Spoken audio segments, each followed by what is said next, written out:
வணக்கம். ஜவை இஜட் ஃப்ரம் ஜவாதுபட்டி புதூர்.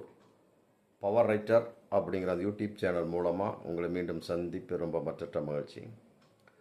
அத்தோடு எங்கள் சேனலை சப்ஸ்கிரைப் பண்ணுங்கள், பெல் பட்டன் அழுத்த மறந்துடாதீங்க. அத்தோடு எல்லாத்துக்கும் ஷேர் பண்ணுங்கள்.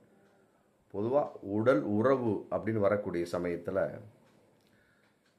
பெண்களும் நிறைய தவறுகள் செய்கிறார்கள், ஆண்களும் தவறுகள் செய்கிறார்கள், பெண்களும் நிறைய தவறுகள் செய்கிறார்கள்.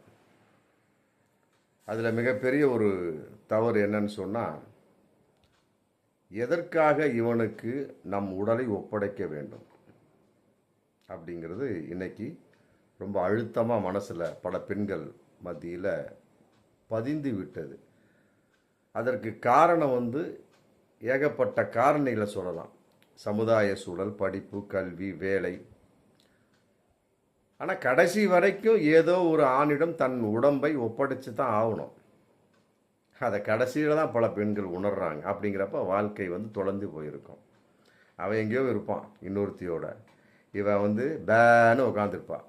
இந்த எங்கே கேட்ட குரலில் கடைசியில் ரஜினிகாந்த் ஒரு மரத்துக்கு கீழே உட்கார வந்தீங்களா சன்னியாசியை, அது மாதிரி பான்னு அம்மா வீட்டில் உட்காந்துருப்பான். அதே பல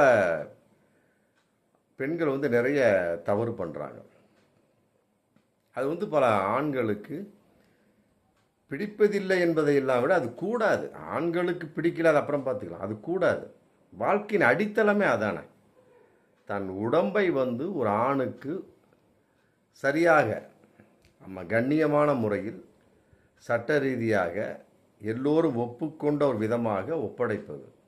அதனால தான் அப்பா அம்மா தாலியை கட்டி நீ என் பொண்ணை நீ கூட்டிகிட்டு போயிருப்பா. ஆமாம், உனக்கு எத்தனை பவுன் வேணும், எத்தனை சொத்துக்கள் வேணும், எல்லாத்தையும் தர்றேன். ஆமாம், அவளை நீ கூட்டிகிட்டு போயிருங்க, விட்டுருக்காத, கூட்டிகிட்டு போயிரு அப்படி இப்படி கூட அமுச்சு விட்ருவாங்க. அதுக்கு என்ன அடிப்படை தத்துவம்? இதுதான் விஷயம். ஒப்படைக்கக்கூடிய சமயத்தில் அந்த உடம்பு அவனுக்கு சொந்தமானது, மற்றபடி அவளும் சொந்தம், முடிஞ்சு போச்சு. அப்படிங்கிறப்ப பிறருக்கு இல்லை அப்படிங்கிறப்ப அப்போ யாருக்கு சொந்தங்கிறதப்ப அதன் அடிப்படையில் அவளோடு அவனோடு அவள் உறவாட வேண்டும், ஒத்துக்கொண்டு வாழ்க்கையை ஏற்படுத்தி கொள்ள வேண்டும். அது இல்லாமல் பல பெண்கள் இன்றைக்கி தடுமாறி கொண்டிருக்கிறார்கள் அப்படிங்கிறது மிகப்பெரிய ஒரு ஆய்வு சொல்லு. அதனுடைய காரணியாக பார்க்கக்கூடிய சமயத்தில் பல பெண்கள் என்ன பண்ணுறாங்க, ஆண்களை சம்பந்தமே இல்லாமல் கேள்வி கேட்பாங்க. நம்ம எங்கே போனீங்க, நேற்று 7 மணிக்கு இன்றைக்கே 9 மணிக்கு வர்றேன். அப்பா அம்மா எத்தனை தடவை ஃபோன் அடித்தாங்க, என்கிட்ட சொல்லவே இல்லையே. இவன் சொல்லியிருக்க மாட்டேன். இவங்க அப்பா அம்மா 7 தடவை அடிச்சிருப்பாங்க. அம்மாக்காரி இவளுக்கு யாருக்கும் தெரியாமல் வீட்டில் கொடுத்துட்டு போயிருப்பான் ஒரு அமௌண்ட்டு, இல்லை ஏதோ ஒரு பாத்திரத்தை இங்கே தூக்கிட்டு போயிருப்பான். அதை சொல்ல மாட்டான். ஆனால் இவன் மட்டும் கேள்வி கேட்பான், ஆம்பளையை பார்த்து, கணவனை பார்த்து. அப்போ எரிச்சல் வரும். அப்போ உடல் உறவில் விரிசல், ஆர்வமின்மை அதெல்லாம் வரும். அதனால் வாயை கட்டுப்படுத்தி கொண்டு, மற்றபடி யாரிடம் எவ்வாறு பேசுவது என்பதை இல்லாமல் கணவனிடம் எவ்வாறு கூர்ந்து கவனிக்க வேண்டும், பேச வேண்டும் அப்படிங்கிறது ரொம்ப தெளிவாக பல பெண்கள் இன்று இருப்பதில்லை. அது இன்றைக்கி மிகப்பெரிய ஒரு பிரச்சனையாக அன்றைக்கி போயிட்டுருக்கு. அதை கவனித்தாலே போதும். ஆமாம், ஏன்னா ஆம்பளை நம்ம கரெக்ட் பண்ணிடலாம், எந்த பிரச்சனையுமே கிடையாது. அது பல பெண்களுக்கு தெரிவதில்லை. அதனால் இது ரொம்ப டீப்பான ஒரு விஷயம்.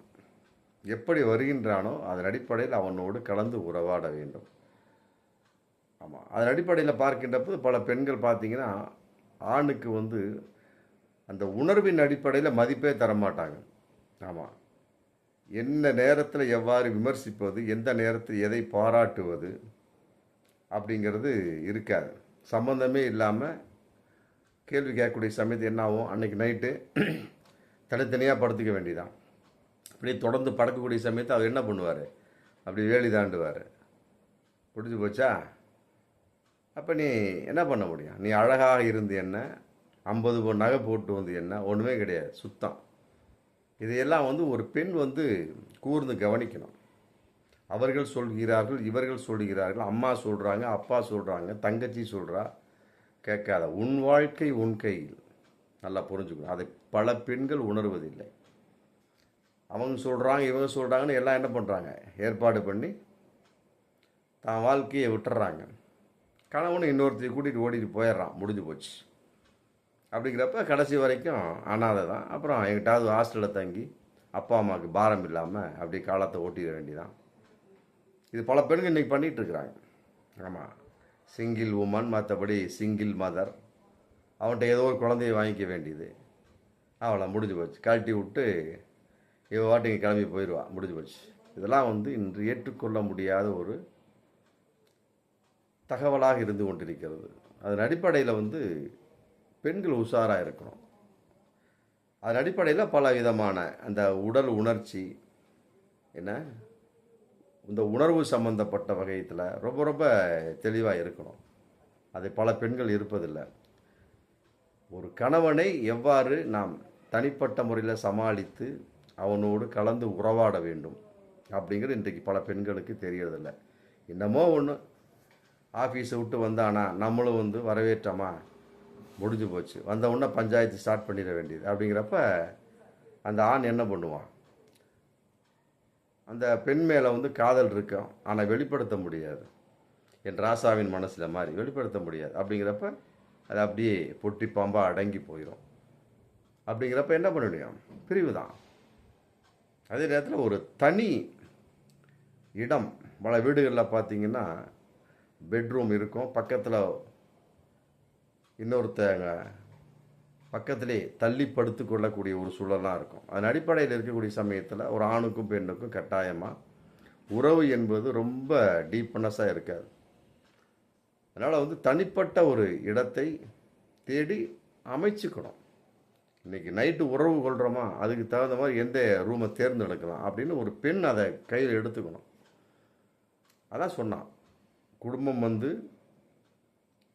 பெண் கையில், பொருளாதாரம் என்பது ஆண் கையில். அவனுடைய அடிப்படையில் வரக்கூடிய சமயத்தில் பெண் அதை கரெக்ட் பண்ணி கொண்டு வரணும். அப்போ உடல் உறவு அப்படின்னு வரக்கூடிய சமயத்தில் தனிமையான ஒரு இடம், தனிப்பட்ட ஒரு அமைப்பு, அதற்கென்று பேசப்படக்கூடிய ஒரு சூழல், தன்னை மாற்றிக்கொள்வது. கடைசி வரைக்கும் அதையே நைட்டி போட்டுட்டு இருக்கக்கூடாது. அந்த நேரத்தில் ஒரு கிளாமராக மாறணும். லிப்ஸ்டிக் போட்டுக்கிட்டு, பூவை வச்சுக்கிட்டு, ஸ்டைலாக.